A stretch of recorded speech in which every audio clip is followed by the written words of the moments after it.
Inaasahang dadagsa mga taga-suporta ni dating Pangulong Duterte sa iba't ibang lugar po sa loob at labas ng Pilipinas sa gaganapin pong rally para sa kapayapaan kasabay ng pagdiriwang ng kaarawan o birthday ni dating Pangulong Duterte. Davao City po ang isa sa mga sentro ng pagtitipon ng mga pro-Duterte kung saan maaga pa lang ay dumating na mga supporter ng dating Pangulo. At emosyonal ang karamihan sa mga taga-suporta ni dating Pangulong Duterte at iisa lamang ang kanilang panawagan. Ang makauwi na ito sa Pilipinas. Kunin natin ang live report ni Madeline Villar Moratillo mula sa lungsod ng Davao. Mads, mayong gabi mo diya.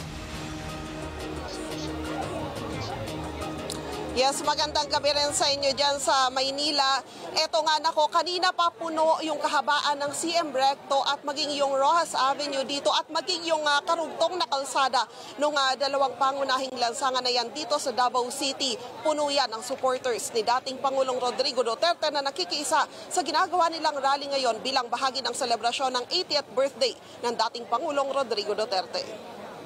Hindi mapigilang maging emosyonal ni Lola Felicitas tuwing naiisip ang kasalukuyang sitwasyon ni dating Pangulong Rodrigo Duterte na nakadetine ngayon sa The Hague. Kahit hirap mula sa Samal Island, dumalo pa rin si Lola Felicitas sa inorganisang rally para sa kaarawan ng kanilang Tatay Digong. Gusto na mo nga ang justice ba po Tatay Digong, wamo sa sala, mamoy. Diri man dyan ko nagdako sa Davao. Siya nagtapang sa ako, o si Sir Bongo, tagampo kong makina. Gusto na makauli siya. Ganito rin si Lola Lisa. Gusto ko makauwi na si MP Party, di ba masakit? Masakit na kami si Presidente. Para sa mga taga Davao, hindi lang dating presidente o mayor si FRRD dahil siya ang kanilang Tatay Digong. Marami kami memory kay Presidente Duterte. Ay, nang mabait siya. Pagpunta kami sa City Hall, gina-entertainment niya. Ganyan. Ngayong kaarawan niya, bukod sa mabuting kalusugan, ang hiling ng mga taga Davao, maibalik na sa bansa ang dating Pangulo.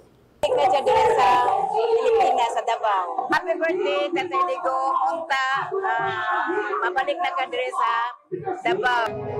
Wish ko kay Tatay Digong. Gusto rin sa'yo. Pag-pray kami para sa'yo. Relax ka lang dyan. Nandito kami lahat ng mga tao dito sa Davao. Magsusupport kami sa'yo. We are supporting you 100%. Yeah, relax ka lang dyan, Tatay Digong. We are all here, the Filipino people.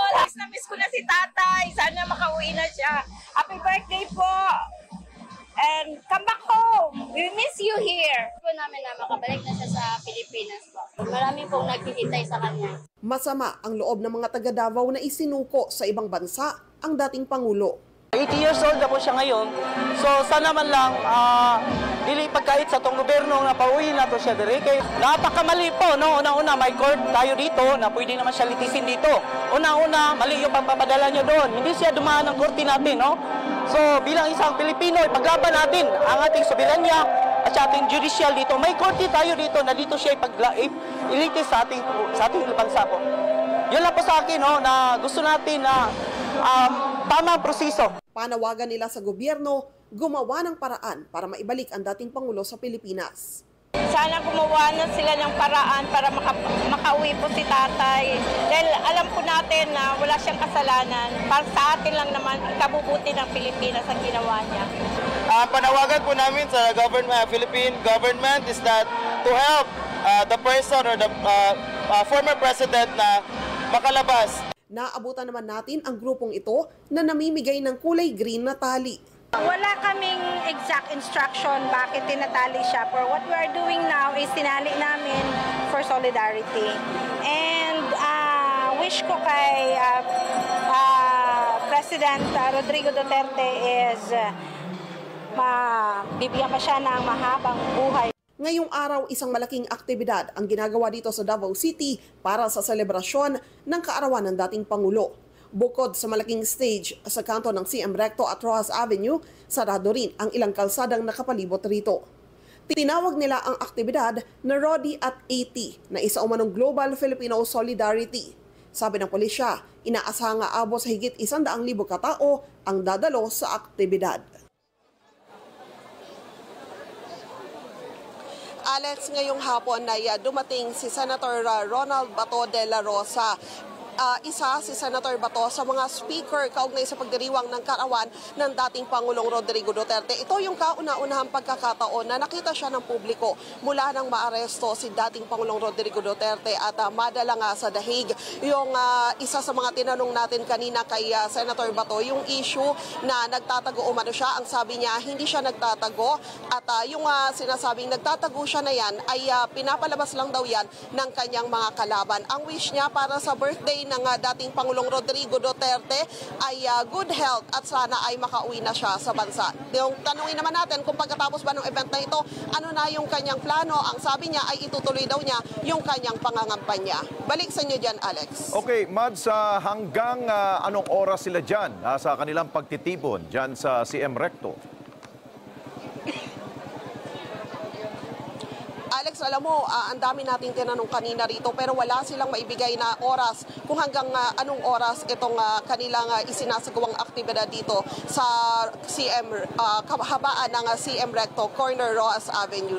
Okay, Mads, kapag birthday ng dating Pangulong Digong, madalas meron siya mga aktibidad dyan bibisita sa mga cancer patients, may ilan pa na mga home for the aged. Sa ngayon, dahil wala sa dyan, may balita ka ba kung sino nagpapatuloy sa kanyang madalas na ginagawa kapag natataon sa kanyang kaarawan? Alex, yung gumawa ng kanyang mga aktibidad na to tuwing kanyang birthday ay si Senator Bongo na malapit na kaibigan ng dating Pangulong Duterte. Siya yung nag-ikot kanina doon sa mga cancer patient bilang bahagi raw ng pagpapatuloy ng tradisyon ng dating Pangulo tuwing araw ng kanyang kaarawan. Ayun, Data Mads, panghuli siguro dahil nataon nga itong kanyang kaarawan sa araw rin na pagsisimula ng kampanya ng mga lokal na kandidato sa buong Pilipinas, lalo na dyan sa lungsod ng Davao. Paano yan? Wala siya?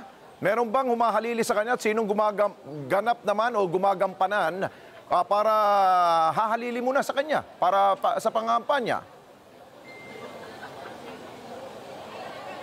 Alex, ang sabi ni VP Sara, kaya nandito nananatili muna sa bansa si Mayor Baste Duterte ay para siya yung manguna sa mga ginagawang kampanya para sa kanilang tatay at sa kanya na rin mismo na kumakandidato naman bilang Vice Mayor. O siya nga pala, hindi mo ba napansin si Mayor Baste dyan? Wala ba siyang wish sa kanyang ama? Actually, kanina pa tayo nag-aantay, Alex. Dito, itong area na kinatatayuan natin ngayon, dito yung daanan ng mga VIP. Kanina pa tayo nag-aantay, pero hindi pa natin siya nakikita. Pero ang sabi naman nila ay magpupunta raw ngayong gabi si Mayor Baste. Okay, maraming salamat sa iyo, Madeline Villar Moratillo. Mata natin dyan sa lungsod ng Davao.